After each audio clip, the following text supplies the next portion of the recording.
So these new Super DDs are a little bit more vanilla than some of the other super ships that we have seen. Certainly Condi and Satsuma come to mind as being insanely powerful and given a special gimmick. However, this ship here in particular, the Super Yueyang, the Kunming, is that right? I'm pretty poor at pronouncing things. I come from a pretty rural English-speaking area, but I'll do my best. Kunming, I think, is pretty nuts, I gotta say. Having Deepwater torps already means that it's pretty difficult for enemy ships to dodge any of these torpedoes. There's really just no warning, and we are basically a Shimakaze with a reload booster.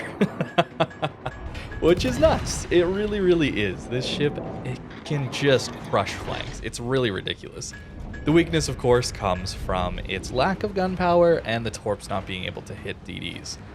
But there's a lot of cruisers and a lot of battleships in these games that can take an absolute beating from this ship. And as long as we are playing with our teammates, trying to be supported reasonably well, we should be okay in a lot of these DD engagements. The 6.3 kilometer detect is also going to be a bit of a downside here, but given the power level of these torps, I think that that's probably a little bit justified. Her first bow on is going to be a difficult target to hit.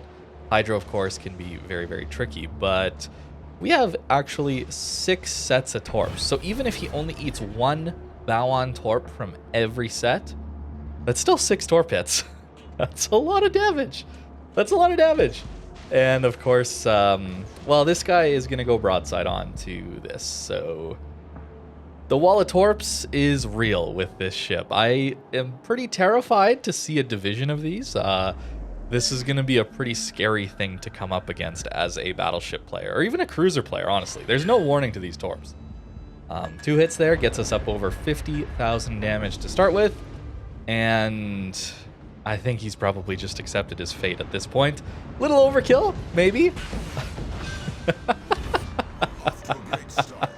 It's pretty hilarious. So yeah, probably don't push in when you see one of these things on your flank. It's pretty terrifying. We'll collect the cap now at this point and probably try and go help our team in the B cap area. Even though we don't have the best concealment, our only real help here as far as DDs is concerned is a Kaba, which has much worse conceal than us. So we are going to have to do some of the scouting. That is going to be something you have to do sometimes in this ship. You can't always rely on your teammates to have, let's say, a Shimakaze with 5.6 kilometer detect to do that scouting for you. The torpedoes are going to be great launching into channels or really common rotating angles. This is really something you're going to want to do a lot with this ship, is just dump torps. It's a lot like Shimakaze, but the torps are even easier to hit than Shimas since they have no detect. Notice we're not even opening up on this gearing here, even though we're getting into cover. I don't really feel like announcing my presence here quite yet, as well as just not really trusting the shell arcs on this ship. Unlike the Humphreys, we don't actually get any improved shell velocity here, so it's pretty rough shooting these guns at longer ranges. Even though the Delarno will beat us in a 1v1, we have a smoke screen here that allows us to smoke up, and this is such a common technique you can use that a lot of good players in DDs will use. They'll shoot, they'll get the enemy DD to open up, start firing, increase their detection, and then that way their teammates can actually do the spotting for you, and then you can smoke up and get some free damage in. That's what we did there, trying to get the Delarna to shoot us and then smoke up right away to go undetected. And of course the Delarna's gun balloon will then get him spotted by our Musashi. That's a really common way to gain a big advantage, especially against a DD that you know doesn't have a smoke screen at all, or you know that they've used their smoke. Sometimes you can bait out a smoke from an enemy DD, and then you can have that advantage going into the next fight. Something you'll definitely want to be considering. We do leave our smoke instantly, though. I'm trying to finish off the Delarna. I really want to deal with these DDs, since especially if I'm given an advantage position like this, when we're all alone on this flank with a Musashi, there's really not a lot we can do here other than give ground at this point. Something you want to be very, very conscious of as a DD. It's very easy to die as a destroyer and get overrun by a few enemy ships when you could have just given up some space and lived to fight another day. Especially considering the power level of DDs as the game goes on. the ability to just go and contest caps and go retake ground for your team without being detected and potentially shot at and killed is really, really powerful into the late game. So you do want to be thinking about how your team is playing in the match. So here, for example, we've obviously won the C cap. Even though we control A, we don't really have it won, right? Like, this GK is, or the Poison, I should say, basically the same thing, is going to push in and probably deal with our Musashi. And then at that point, it's us versus 2 enemy DDs that at least have similar gun power to us, if not more, and a radar cruiser. So we just have to leave. There's really no point in staying here. All I want to be doing is spotting for maybe some potential cross shots or trying to help our Musashi trade out this Poison. That's really what it comes down to here. I'll use my smoke to avoid some of the secondary fire and maybe some of the main gun fire if the Poison does get that opportunity. But a little bit of damage there and some fires should be enough to take him out. And sure enough, we do. There's our second kill, 184,000 damage already. And that's not very much gun damage at all, really. 12 torpedoes is most of our damage in this one. It's pretty ridiculous. Of course, we're using the Special Commander. The new one for the Pan-Asia line is pretty good on this ship, I gotta say. It's a lot easier to land more torps on this ship than it is on the Yueyang, for example. Just having that extra launcher is really, really handy. So if you have the new Special Pan-Asian Commander, unsurprisingly, does pretty good on this ship. So giving up ground, as we can see, the A cap is now being contested. If we had stayed in our smoke there, for example, we'd just die. There's really not much we can do. There's the Kronstadt radar. Try and get a bit of a torpedo salvo off a little greedily. He's probably going to get a hit into us here. But maybe if he's just going to go for the A cap, we get a lucky dev strike on him or something like that. Or at least finish him off.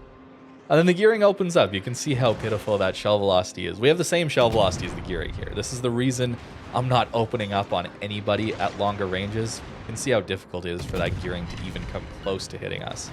The only reason I'm opening up against him is that he's pushing into me. That makes it much easier to hit things, especially with such bad shell velocity. The advantage you gain from kiting away and the disadvantage you have for pushing in is exponentially more, I would say. So if you are taking a DD engagement in this ship, probably make sure you're kiting away. It's going to be the best possible way to deal the most damage while being able to stay alive. We do have a Kaba as backup, though. That's one of the reasons I also wanted to come back out here. We noticed our teammates coming back from the CCAM. So if we can use the Kaba's spotting to farm up, we may as well just do a little bit of extra damage into the Kronstadt, or even the gearing if he happens to get spotted. We know that the Kronstadt's used as radar. This is a great opportunity for us to make use of our smoke screen. This is one of the reasons I love to play my destroyers just inside of the enemy's radar. Just like 0.1 of a kilometer within Des Moines, Kronstadt, Moskva, Stalingrad, Worcester, any sort of radar. If I can, I'm going to be trying to play 0.1, 0.2 kilometers inside of it. That way I know when it's been used. I can quickly disengage. That's a key that you can quickly get out of the radar. Otherwise, it's definitely a dangerous thing to do. But once you know it's been used, that gives you 2 minutes of freedom, basically, to use your smoke, to sneak up, to flank, to try and outspot things, to get into a different position that you know that radar isn't going to affect you. We get a very, very lucky last hit fire there on the poor Kronstadt, and that will end up taking him out. And now that the radar is gone, and we know we have a bit of an HP advantage going into these DD engagements at A, and we have a Kaba backing us up. That's the key here. We do have support from a very powerful gunboat.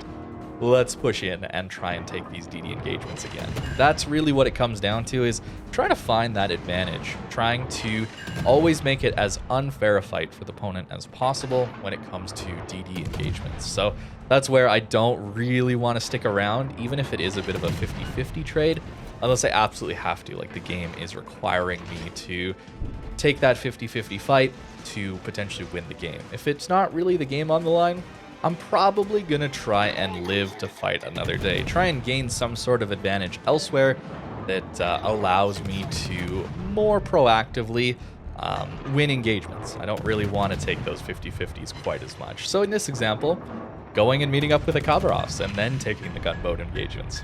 Much better idea than taking a 1v2 against a Dalarna and a Gearing in this case. Torpedoes, again, just thrown into gaps where we think battleships are going to be going. Oftentimes, you want to look at the battleship's rear turret to see which side it's facing. More than likely, they're going to turn in such a way to actually be able to fire that rear turret. So in the Musashi's case, rear turret was on the right-hand side of his ship, so he's going to turn left so that he can shoot that turret. Makes sense. Maybe it doesn't. It seems pretty simple, but it's something you don't really think about until you've played a lot of battleships, and that way as a DD, you can learn typical habits of battleship players and torque them a little easier. Reversing flat broadside like this is something I didn't really expect, so I'm kind of trying to figure out what this Baji is actually going to do. So we'll dump one, potentially if he goes full reverse, but then he starts to accelerate. So we'll dump them as if he's going to accelerate. You always want to be trying to predict what the enemy ship is going to do, and the best way you can do that is simply by learning to play other classes. I think that's one of the reasons that learning how to play DDs, learning how to play cruisers, learning how to play battleships is pretty important for even getting better at other classes. If you want to get better at DDs, learn how to play a radar cruiser. You'll know how they want to play, and then you can play around that. It's really, really important, I think, at a certain point. There's a lot of basics you can learn, though, without forcing yourself to play 10 different ships. But that really comes at a little bit more advanced stages of this game. There we go, Musashi taken out by some of our torps. Baji almost taken out for the double strike. This fire should actually do him in. Kraken unleashed, double strike, feels pretty good. 270k in the Kunming? Probably butchering that still, but a ridiculously good game in, honestly, a pretty good ship, I gotta say. This one feels pretty nice to play. Decent amount of credits as well, although of course these super ships are going to have massive repair costs. So there's really not a lot of point in farming credits here. It's nice to just be able to break even. And 3.1k base XP, kind of ridiculous. As for the build here, of course, we're going for the full torp build. I don't really see much of a gun build being that useful here. I'm even taking main battery and AA specialist to help a little bit with the guns, but the DPM here is just really not worth speccing into when the torps are this good. So that's what I've gone for. Very torp focused build, although we are taking concealment, survivability expert, last stand, pretty standard initial commander here if you only have 10 points, I think. Definitely go for these first, pretty much always. We don't really need superintendent too badly here, since 5 smokes is more than enough. And with this special commander, assuming we're actually going to hit 6 torpedoes, is it? We get another charge of torpedo reload boosters. So maybe you want to take superintendent if you don't have the special commander, instead of maybe main battery and AA specialist. But if you do, I think you can actually get away with skipping superintendent there, since this is a long cooldown. 285 seconds is a long time to wait, so you're not going to be able to use too many of them throughout the battle, which is good because it's pretty powerful sending 30 torps out. It's maybe a little bit too much, but yeah, a very torp-focused build for a ridiculously powerful torpedo DD. So thank you very much for watching this one, guys. Hope you guys enjoyed it. Yeah, have a great rest of your day.